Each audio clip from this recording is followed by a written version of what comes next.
नमस्कार, आप देख रहे हैं एनएमएफ न्यूज। आपके साथ मैं हूं भुवन शर्मा। मेरे सहयोगी पंकज प्रसून मेरे साथ हैं। स्क्रीन के एक हिस्से पर आप तस्वीरें देख रहे हैं। एक शख्स जिसको पुलिस पकड़कर ले जाती हुई, ये गोल घेरे में जिसको हम दिखा रहे हैं, प्रमोद नौटियाल इनका नाम है। वैयक्तिक सहायक के पद पर थे बद्री केदारनाथ मंदिर समिति में, और इन पर आरोप सीधा सीधा चंदा चोरी का, चढ़ावा चोरी का लगा।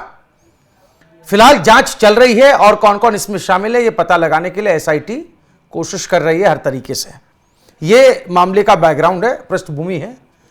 इस पूरे मामले पर कांग्रेस का रुख है सरकार को घेरने का। जाहिर है विपक्षी दल है, सरकार पर सवाल उठाएंगे, उठाना लाजमी भी है, इसमें कोई गलत बात नहीं है। सरकार को कटघरे में खड़ा करना चाहिए, कांग्रेस कर रही है। लेकिन सरकार पर सवाल उठाते उठाते कांग्रेस खुद सवालों में घिर गई है। कांग्रेस के स्टेट प्रेसिडेंट गणेश गोदियाल आज जब प्रेस कॉन्फ्रेंस करने आए तो उनके हाव भाव, उनकी भाव भंगिमा, कांग्रेस के कार्यकर्ताओं का वहां पर जिस तरीके से रुख रहा, उनकी भी तस्वीरें हम आपको दिखा रहे हैं। सबसे पहले हंगामे की तस्वीरें दिखाते हैं। फुल स्क्रीन कर दीजिए इस तस्वीर को, और थोड़ी सी आवाज भी इस तस्वीर के पीछे जो हंगामे की आवाज है वो भी हम अपने दर्शकों को सुनाते हैं। एक बार ये वीडियो देखते हैं।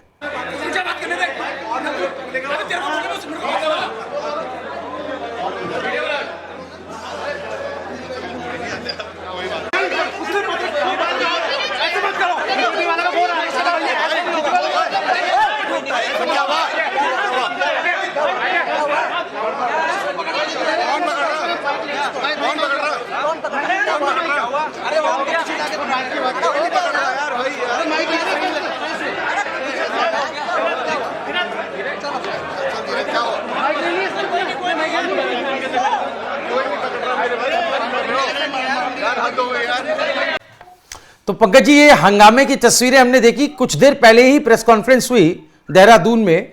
गणेश गोदियाल आए तो थे, लेकिन जिस बात पर मामला गर्मा गया वो दरअसल एक सवाल था। सवाल ये, और जो फैक्ट्स के आधार पर था। मेरे हाथ में वो पर्चा भी है जो इस वक्त सोशल मीडिया पर वायरल हो रहा है। ये उस दौर का है जब ये गणेश गोदियाल जो स्क्रीन पर नजर आ रहे हैं, ये इसी बीकेटीसी के, जहां पर प्रमोद नौटियाल वैयक्तिक सहायक के पद पर था, इसी के अध्यक्ष थे। इनकी ही अध्यक्षता में इनके अध्यक्ष रहते। ऐसा कहा जा रहा है कि उसकी नियुक्ति हुई थी। तो जब पत्रकार ने यह सवाल किया कि आप मौजूदा अध्यक्ष पर इस इंटेंशन के साथ सवाल खड़े करते हैं कि अध्यक्ष का वैयक्तिक सहायक है, शक जाहिर करते हैं कि अध्यक्ष हो सकता है मिला हो, तो आपके अध्यक्ष रहते भी तो यह वैयक्तिक सहायक के पद पर था। तो ये घोटाला क्या इसने अभी शुरू किया? इसके तार तो तब भी जुड़े हो सकते हैं। क्या उस दौर की भी जांच नहीं होनी चाहिए?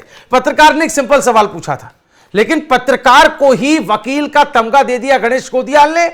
पंकज जी, थोड़ा सा और इंतजार कीजिए, एक बयान और सुना देते हैं, फिर पूरे मामले की कलई खोलेंगे, समझेंगे कि आखिर जो कहा जा रहा है उसके पीछे, विपक्ष द्वारा जो बातें कही जा रही हैं उसके पीछे का आधार क्या है।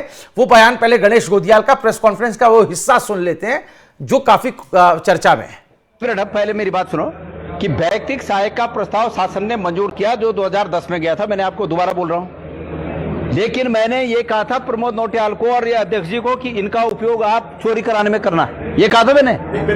आपने पूछा उनको? मेरी बात सुनो, आपने क्या उनका कंप्यूटर इंटरनेट ऑपरेटर से उनका जो वैयक्तिक सहायक बनाने का जो नियुक्ति थी वो हेमंत द्विवेदी ने की। आपने प्रश्न ये नहीं है, प्रश्न ये है कि चोरी किसने की। कल तो आप यही कह रहे थे ना कि उन्होंने वैयक्तिक सहायक मैं ये कह रहा हूँ कि प्रश्न ये है कि चोरी किसने की, किसके बोलने पे की? सर उन्होंने की है ना। वो किसके बोलने पे की? लेकिन कल के किसके बोलने पे की? मैं 2016 में मैं बोल के गया था हेमंत द्विवेदी अध्यक्ष बनेंगे और उनके बोलने पे चोरी करना, मैं बोल के गया था। वैयक्तिक सहायक शासन ने मंजूर कर रखा है, शासन के द्वारा हुआ है, मैंने नहीं बनाया है। अरे भाई, कागज जो प्रस्ताव शासन से स्वीकृत होकर आता है वो अध्यक्ष और सीओ के हस्ताक्षर से आगे होता है। एक दूसरा सर आपने जो कहा था कि वो ले गए, उनको बद्रीनाथ ले गए, और मेरा आरोप है, ये पूछो ना जाके कि उसको गणना करने में किसने लगाया? गणेश गोदियाल ने लगाया। इसी में भी हमने सवाल किया था तो उन्होंने कहा कि जब वो नियुक्त भी नहीं हुए थे उससे पहले भी उनकी ड्यूटी वहां पे लगी थी। उन्होंने वो भी कागज शेयर करे जब उनकी नियुक्ति नहीं हुई थी बीकेटीसी में, हेमंत ज्योति अध्यक्ष नहीं थे, तब भी उनको खाली गणना में उनका ड्यूटी लगी थी। तो मैंने लगाई, उससे पहले उन्होंने लगाई होगी ना। नहीं, आप उनके वकील हो, सर हम तो आप अगर वकील हो तो इधर आ जाओ, यहाँ आ जाओ, इधर आओ। सवाल तो पूछेंगे ना। नहीं, सवाल तो ढंग का सवाल पूछो। नहीं, मेरी बात सुनो, आपको ये पूछना चाहिए। आपको सवाल का जवाब देना चाहिए। नहीं, नहीं, आप जो है आप वकील की तरफ। तो खाली कुर्सी के साथ जो ये प्रेस कॉन्फ्रेंस हुई है पंकज जी, और जिसमें काउंटर सवाल में घिरते नजर आ रहे हैं गणेश गोदियाल, कैसे देख रहे हैं इस पूरे मामले को, और जो बातें फैक्ट सामने आ रही हैं, जो पत्रकार का सवाल था उसको भी कैसे देख रहे हैं? भुवन, हमारे यहाँ एक कहावत है कि चौबे गए छब्बे बनने, दूबे बन के आ गए। ये ज्यादा होशियार बन रहे थे और इन्हें लगा कि इस देश के पत्रकार बेवकूफ हैं और ये जो कहेंगे वो चुपचाप मान लेंगे और वही चीज छापेंगे। आमतौर पर नेताओं की यही आदत होती है कि जाएंगे, पत्रकारों के सामने भाषण दे देंगे और उन्हें लगता है कि अगले दिन के अखबार में इनका भाषण छप जाएगा। लेकिन थोड़ी सी गड़बड़ हो गई कि कुछ वास्तविक पत्रकार वहां पहुंच गए थे। इन भाई साहब का यह कहना था कि पहले का एक प्रस्ताव था, मैंने अपने कार्यकाल में उसको पास कर दिया। यही ये कह रहे हैं ना। अब 2017 की एक चिट्ठी जो अभी आप दिखा रहे थे, उसका प्रस्ताव नंबर 9 पर देखिए, सरकारी कागज है, गणेश गोदियाल साहब इसे झुठला नहीं सकते। प्रस्ताव नंबर 9 कहता है कि मंदिर समिति में रिक्त व्यक्तिगत सहायक के पद पर समायोजन नियुक्ति के संबंध में प्रमोद नौटियाल कोऑर्डिनेटर कार्यालय के आदेश में विगत 3-4 वर्षों से अपने साथ व्यक्तिगत सहायक के पदीय कार्यों का निर्वहन किया जा रहा है। अब आगे पढ़िए, बैठक में समन्वय विचारोपरांत के बाद, मतलब कि गणेश गोदियाल की जो टीम थी, इन्होंने आपस में विचार विमर्श किया। ऐसा नहीं है कि सामने वाले का सीधे फॉरवर्ड कर दिया, सर्वसम्मति से प्रमोद नौटियाल को नियुक्त करने, सहायक नियुक्त करने में स्वीकृति प्रदान की विचार के बाद। ठीक है, इसका मतलब विचार किया आगे पीछे। ऐसा नहीं कि प्रस्ताव आया उसको चुपचाप साइन करके भेजा दिया, पहली बात। दूसरी बात कि ये तो गणेश गोदियाल साहब भी नहीं कह रहे हैं कि मेरे कार्यालय में उसकी नियुक्ति नहीं हुई, मतलब जिसने चोरी की उसकी नियुक्ति गणेश गोदियाल साहब ने की, ये वो भी मान रहे हैं। ठीक, जब चंपक राय की टीम का कोई सदस्य अगर चोरी करता हुआ पकड़ा जाता है तो नैतिक आधार पर चंपक राय का इस्तीफा हो सकता है। तो जिस चोर को गणेश गोदियाल ने नियुक्त किया, उसके आधार पे नैतिक जिम्मेदारी लेते हुए गणेश गोदियाल पर सवाल क्यों नहीं उठाया जा सकता? अब मैं और गंभीर बात बोल रहा हूं, सुनिएगा इसे गौर से। कितने साल का कार्यकाल होता है ये बद्रीनाथ कमेटी का? 3 साल का ना जी। क्या ये सच नहीं है कि ये 5 साल तक रहे? एक्सटेंशन किस बात का मिला गणेश गोदियाल साहब को?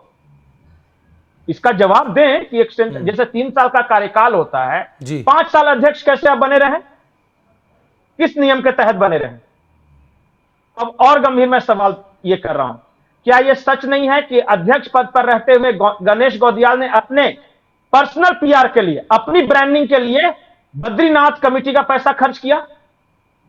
क्या वो भ्रष्टाचार नहीं है? आप अपने व्यक्तिगत ब्रांडिंग के लिए क्या बद्रीनाथ मंदिर कमेटी का पैसा खर्च कर सकते हैं? क्या आपने पीआर अपना नहीं किया? बता दीजिए कि नहीं किया है। तो मतलब कि आपसे कोई सवाल ना करे, और जब सवाल करे तो आप धक्का मुक्की करो पत्रकारों के साथ। साफ साफ चोरी पकड़ी गई है, मुंह छुपाने को कहीं नहीं मिल रहा। देखिए पंकज जी, दो चीजें हैं। पहला, पत्रकार ने सवाल किया, पहला तो वैयक्तिक सहायक, इंटरनेट जो कोऑर्डिनेटर से वैयक्तिक सहायक पद पर प्रमोद नौटियाल को लाने की बात थी, पहले तो उस पर बहस चली। उसके बाद उन्होंने कहा कि गणना के लिए क्या मैंने भेजा, मतलब जो गणना करने वाला है, जो चढ़ावे की गणना कर रहा है, चंदे की गणना कर रहा है, क्या उसको मैंने लगाया था? क्या मैंने हेमंत द्विवेदी को बोला था क्या कि हेमंत द्विवेदी आएगा तो इससे घोटाला कराएगा? तो ये जब इस तरह की, ये क्या फ्रस्ट्रेशन नहीं है? क्योंकि इसमें कुछ हमें आधार नजर नहीं आता। दूसरी तरफ हेमंत द्विवेदी को सुनते हैं तो वो कहते हैं कि भैया इनके कार्यकाल की भी सीबीआई जांच करा लीजिए, हमारे कार्यकाल की भी सीबीआई जांच करा लीजिए, दूध का दूध और पानी का पानी हो जाएगा। ये बेबाकी क्यों नहीं दिखाई दे रही गणेश गोदियाल में? अगर वो इतने ही साफ हैं, इतने ही पाक साफ हैं, या उनको अपने ऊपर बिल्कुल उनको लग रहा है कि उनको किसी प्रोपेगेंडा का शिकार बनाया गया, तो सीधा बोल दे कि जांच कराएं। गणेश गोदियाल साहब कहना था कि नियुक्ति तो मैंने की, पर नोट गिनने में मैंने नहीं लगाया था, यही कहना था ना उनका। उनका तर्क यही है। भुवन, एनएमएस ने आपको नौकरी तो दी, एंकर भी बनाया, लेकिन स्क्रिप्ट लिखने में आपको क्यों लगा दिया, इसलिए ये कंपनी दोषी है जो अभी आपके मालिक हैं। यही है कि आपने इसी तरह का तर्क दिया जा रहा है। अरे भाई वो आ गया, व्यक्तिगत सहायक हो गया, व्यक्तिगत सहायक डे टू डे अफेयर्स का वो नोट डाउन करता है सर। अब उसको जहां पे काउंटिंग है वहां पे भी लगाएंगे क्योंकि आपने नियुक्त किया था।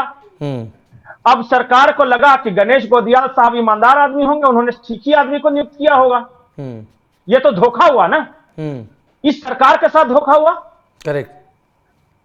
और दूसरी बात, आजकल कांग्रेसियों में एक चलन है, मेरे साथ बहस करो। राहुल गांधी हर तीसरे महीने मोदी जी के साथ बहस करना चाहते हैं। कोई भी एरा गिरा नेता बहस करना चाहते हैं। बहस क्यों करेगा आपके साथ? आप जांच होगी ना, बहस थोड़ी होगी। अब मैं आपको एक डेट बाय डेट बताता हूं और आप बताइए कि सरकार की त्वरित गति देखिए, स्पीड। 2 जुलाई को बद्रीनाथ धाम गणना कार्य में लगे व्यक्तिगत सहायक प्रमोद कुमार नौटियाल पर मोबाइल के बीच नोटों की गड्डी ले जाने पर हंगामा शुरू हुआ। 2 जुलाई।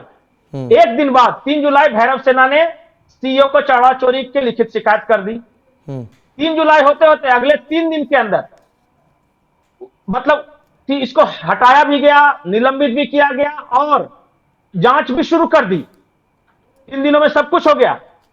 7 जुलाई को मंदिर समिति की ओर से जांच शुरू भी की गई। व्यक्तिगत सहायक प्रमोद नौटियाल निलंबित हो गए। उसी दिन 7 जुलाई को ही शासन ने मंडलायुक्त की अध्यक्षता में 3 सदस्यीय उच्च स्तरीय जांच कमेटी भी बना दी।